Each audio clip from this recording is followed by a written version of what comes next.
अगली बड़ी खबर ब्रेक करिए। एक और बड़ी खबर, ईरान के खिलाफ हमलों में शामिल है इजरायल भी। हैरान करने वाली खबर है, अमेरिकी हमलों की प्लानिंग में इजरायल साथ।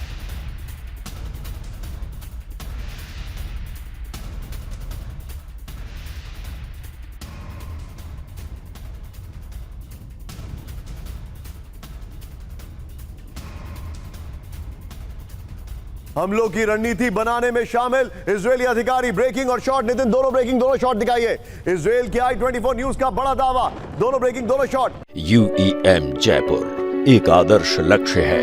भावी छात्रों के लिए अच्छी नौकरी, भविष्य के लिए तैयार कौशल के साथ अच्छी शिक्षा। इजरायल के अधिकारियों की बात हो रही है। शॉट चेंज करिए इसके जरा।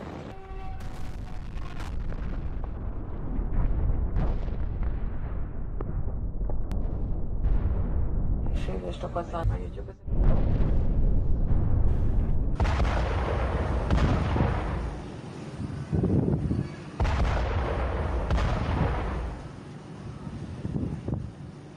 अमेरिकी हमलों में इजरायल साथ है। हमलों की प्लानिंग में अमेरिका को इजरायल का पूरा साथ मिल रहा है। हमलों की रणनीति बनाने में इजरायली अधिकारी शामिल हैं। वॉशिंगटन के साथ इंटेलिजेंस शेयर करता है इजरायल। जंग के बीच इजरायल के साथ हाई लेवल पर रणनीतिक बातचीत हुई है। अगली बड़ी खबर मैं बताने वाला हूं, उसको जरा ध्यान से देखिएगा नितिन। उसके बाद में वीडियो की पर आऊंगा और उसके बगल में सारी ब्रेकिंग चलाइएगा जो अभी तक हमने बताई है कि अमेरिका की क्या तैयारी है। अब आप सोच रहे होंगे कि तो क्या ये नूरा कुश्ती चल रही है ट्रंप और नेतन्याहू में? नहीं, यहीं से ब्रेक करिए। अगली बड़ी खबर, तुर्की से F-35 डील पर आमने सामने अमेरिका और इजरायल। डील के खिलाफ नेतन्याहू के बयान से भड़का अमेरिका। F-35 डील प्लान पर है, डील पर नेतन्याहू को बोलने की जरूरत नहीं, ट्रंप ने कहा। एक्सियोस की रिपोर्ट में बहुत बड़ा दावा किया गया है। ये देखिए। अब आइए जरा सीधे, क्या मैं चलूंगा बाहल सर के पास। Bahal sir, very quick take, your take, समझाइए हमें जरा ये जो तैयारी चल रही है।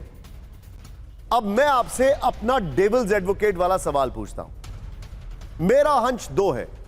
प्राइमा फेसिया पूरी दुनिया कह रही है तैयारी है बड़े हमले के लिए। मैंने भी यही कहा है क्योंकि हमने वो खबरें पढ़ी हैं, तो मैं बता रहा हूं। मेरा तर्क दो है। अमेरिका को इस बात का खौफ है कि उसके वॉरशिप्स जो हैं उस टेरेन में अब रिडंडेंट है। डेक पर एक ड्रोन पड़ा, सारे एयरक्राफ्ट वहीं स्टैंडर्ड हो जाएंगे, टेक ऑफ भी नहीं कर पाएंगे। सारे एयरक्राफ्ट तो जंप जेट नहीं है। एक दूसरा, फिफ्थ फ्लीट को जो नुकसान पहुंचा है उसके बाद अमेरिका को यह रिप्लेनिशमेंट की जरूरत पड़ी है। आपका टेक? बहुत ही अच्छा एनालिसिस किया आपने निशांत जी, और मैं बिल्कुल सहमत हूं आपकी सारी बातों से। इसको थोड़ा आगे लेके चलता हूं। Please go ahead. सबसे पहले बात है कि जो वॉर सिचुएशन रूम में जो ब्रीफिंग हुई है और जो ऑपरेशनल प्लान्स का डिस्कशन हुआ है जिसमें पीट हेग्सेथ भी थे और मार्को रूबियो भी थे। एक बात आप मुझे बताइए, क्या इतने टॉप सीक्रेट प्लान्स एक्सियोस के पास पहुंच सकते हैं कि वहां पे अब बहुत बड़े हमले ईरान के अंदर होने वाले हैं, पूरा क्रिटिकल इंफ्रास्ट्रक्चर, यहां तक कि पिकैक्स माउंटेन पे अटैक होगा? इसका मतलब है इसे डेलिबरेटली लीक किया गया है ताकि स्ट्रेटेजिक मैसेजिंग हो ईरान को कि अब हम जो नेक्स्ट स्टेप ले रहे हैं वो पूरा ईरान के ऊपर हमले का है और बड़ा भारी हमले का है। स्केल और स्कोप बहुत हाई होगा। दूसरा इंपॉर्टेंट पॉइंट आ जाता है इसके अंदर कि जो एयर बेसेस हैं इनके दो जगह, पहले एयर बेस था सुल्तान एयर बेस जहां पे ये air to air refuelling aircraft park थे जिसमें से 5 को हिट किया था 14 मार्च में, अगर आपको याद होगा। वहां पे वो बिल्कुल पास में शॉर्ट रेंज बैलिस्टिक मिसाइल के इफेक्ट के अंदर आते हैं, ड्रोन्स के इफेक्ट के अंदर आते हैं। इस वजह से एयर टू एयर रिफ्यूलर का बेस अब शिफ्ट करके इजराइल में कर दिया गया है और वहीं पे ही दर्जनों एयरक्राफ्ट जो 30 से ऊपर जाएंगे, यानी कि 40 से 50 एयरक्राफ्ट वहां पे आएंगे। दूसरी चीज, अगर ईरान वहां पे हमला करता है तो ऑटोमेटिकली इजराइल को ज्वाइन अप करना पड़ेगा, तो ये एक तरीके से उकसाना हो गया ईरान को। तीसरी चीज, जॉर्डन के ऊपर 60 के करीब जहाज है। आप बात कर रहे थे जॉर्डन की अभी, तो 60 के करीब जहाज है जिसमें F-35 और F-15 है। उधर 42 के करीब वो है ब्लास्ट पेंस है, यानी कि कुछ तो कवर्ड है और कुछ ओपन ब्लास्ट पेंस है।